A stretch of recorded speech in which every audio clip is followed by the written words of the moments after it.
인구는 강원도 수준, 글자도 없던 유목민. 그런데 이들이 세운 나라가 러시아보다 넓고 한반도의 100배가 넘는다면 믿으시겠습니까? 말 잘 타고 활 잘 써서 이겼다고요?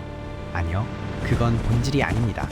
이들은 13세기에 이미 전투 식량과 통신망으로 세계를 해킹했습니다. 적의 기술을 내 것으로 만들고 적의 장수를 내 형제로 삼는 무서운 적응력.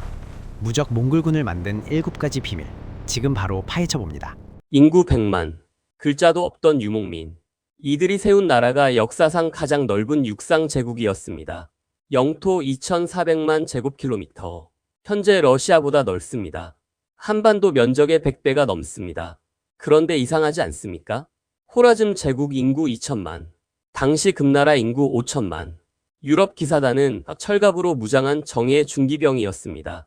이 모든 나라를 초원의 유목민이 박살냈습니다. 어떻게 가능했을까요? 보통 말 잘 타고 활 잘 쏘고 잔인해서 이겼다고 합니다. 하지만 그건 절반도 설명하지 못합니다.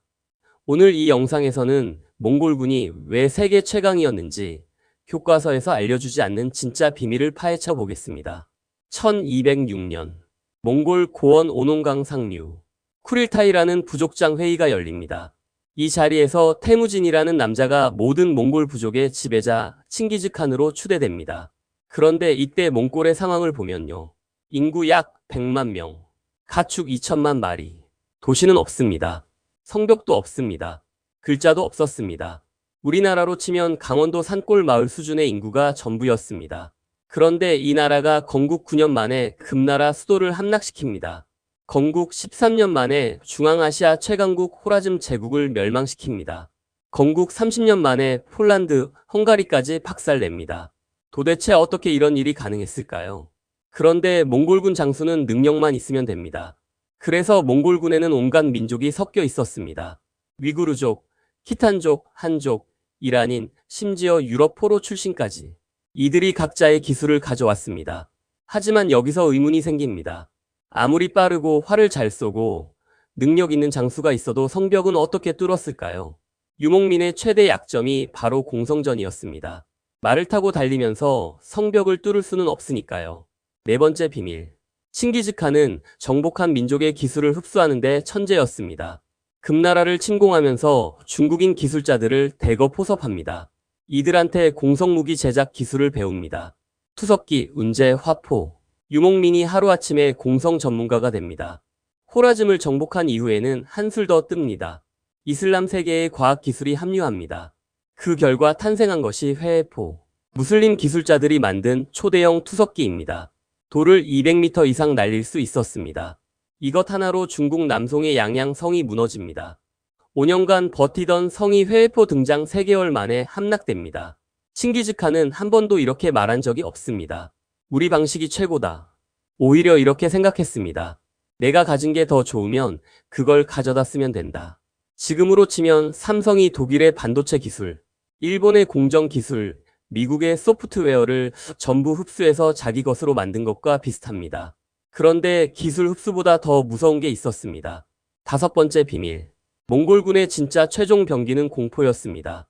칭기즈칸의 전쟁 원칙은 단순했습니다. 항복하면 산다. 저항하면 모두 죽는다. 예외 없음. 호라즘 정벌을 예로 들어보겠습니다.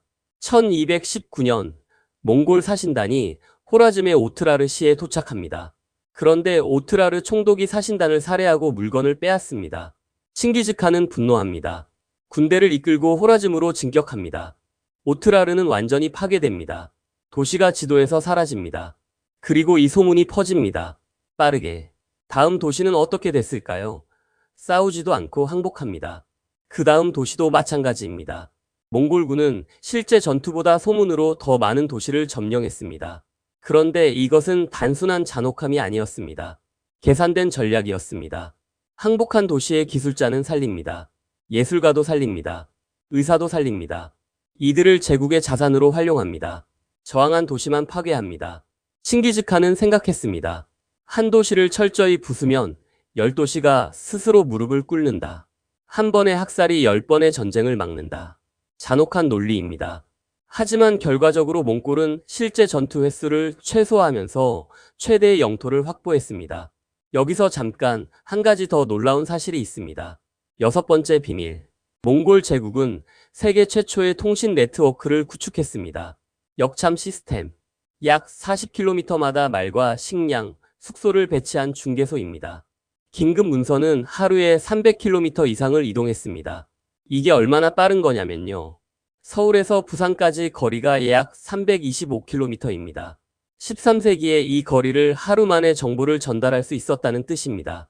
유럽에서 같은 거리에 정보를 전달하려면 일주일 이상 걸렸습니다.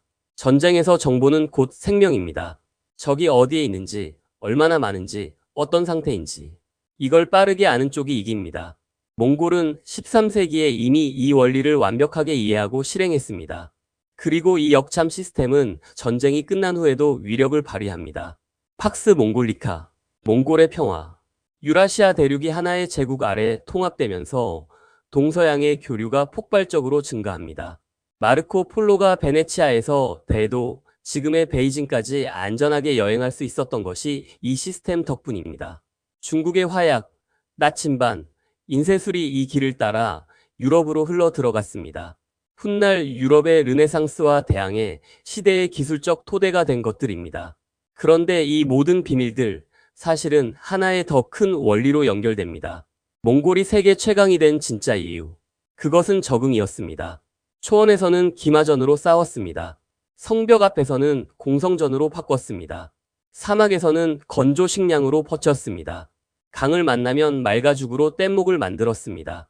적의 무기가 더 좋으면 빼앗아 썼습니다. 적의 장수가 유능하면 항복시켜 장군으로 삼았습니다. 금나라는 여진족 중심이었습니다. 호라즘은 투르크족 중심이었습니다. 유럽은 기독교 세계 중심이었습니다. 모두 우리가 최고라는 자부심에 갇혀 있었습니다. 몽골은 달랐습니다. 자존심이 없었습니다. 아니, 더 정확하게 말하면 자존심보다 생존이 먼저였습니다. 초원에서 매서운 겨울을 버티며 살아남는 것이 유일한 가치였던 민족. 이들에게 체면이란 사치였습니다. 그래서 적의 기술을 배우는데 한치의 망설임도 없었습니다. 적의 인재를 쓰는데 어떤 편견도 없었습니다. 이 패턴은 역사에서 반복됩니다. 16세기 오스만 제국도 비슷했습니다. 기독교도 출신의 예니체리 군단을 핵심 전력으로 삼았습니다. 20세기 미국도 마찬가지입니다. 독일의 로켓 과학자 폰 브라운을 데려다가 우주 개발을 했습니다. 적의 기술과 인재를 흡수하는 나라가 결국 승리한다는 것. 이건 800년 전이나 지금이나 변하지 않은 진리입니다. 그런데 아이러니한 점이 있습니다. 이 무적의 제국도 결국 무너집니다. 왜? 바로 그 적응력이 독이 됩니다. 중국을 정복한 몽골은 중국 문화에 적응합니다. 이란을 정복한 몽골은 이슬람에 적응합니다. 러시아를 지배한 몽골은 슬라브 문화에 물듭니다. 적응을 너무 잘한 나머지 각 지역의 몽골이 서로 다른 나라가 되어버립니다. 원나라, 킵차크 칸국, 차가타이 칸국, 일칸국. 하나였던 제국이 4개로 쪼개집니다. 그리고 각각 현지 세력에 밀려 하나씩 역사 속으로 사라집니다. 적의 것을 흡수하는 능력이 세계를 정복하게 했지만 바로 그 능력이 정체성을 잃게 만들었습니다. 강점이 약점이 된 것입니다. 그리고 이 연결고리는 바로 우리나라 역사에도 뻗어 있습니다. 1231년부터 시작된 여몽전쟁. 고려는 무려 30년 가까이 몽골에 저항합니다. 세계 최강의 군대를 상대로 나라의 형태를 유지한 거의 유일한 사례입니다. 물론 대가는 혹독했습니다. 고려는 몽골의 간섭 아래 놓였고 왕실은 몽골 공주와 결혼해야 했으며 왕자들은 몽골에서 교육받아야 했습니다. 하지만 나라 자체는 살아남았습니다. 완전히 멸망한 금나라, 호라즘, 남송과는 다른 결말이었습니다. 만약에 칭기즈칸이 기술 흡수만 하고 정체성을 유지했다면 어땠을까요? 만약 제국의 분봉 시스템이 아닌 중앙 집권 체제를 유지했다면 어쩌면 몽골 제국은 수백 년 더 존속했을지도 모릅니다.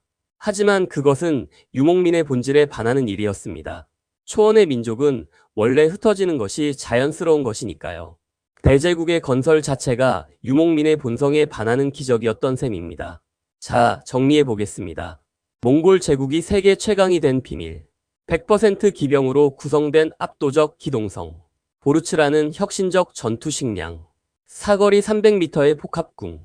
혈련이 아닌 능력 중심의 인사 시스템. 적의 기술을 흡수하는 유연성. 항복과 저항을 구분하는 계산된 공포 전략, 역참 시스템이라는 세계 최초의 통신 네트워크. 이 모든 것을 관통하는 한 단어, 적응. 그들을 세계 최강으로 만든 것은 철갑이 아니었습니다. 거대한 성벽도 아니었습니다. 수백만 대군도 아니었습니다. 초원의 바람처럼 어디든 불어가고 어떤 지형이든 스며드는 그 유연함이었습니다. 하지만 역사는 우리에게 이런 교훈도 남깁니다. 모든 것에 적응하는 자는 결국 자기 자신을 잃을 수 있다는 것. 800년 전 그 교훈은 지금 이 순간에도 유효합니다. 이 영상이 유익하셨다면 구독과 좋아요 부탁드립니다. 한밤의 전쟁사였습니다.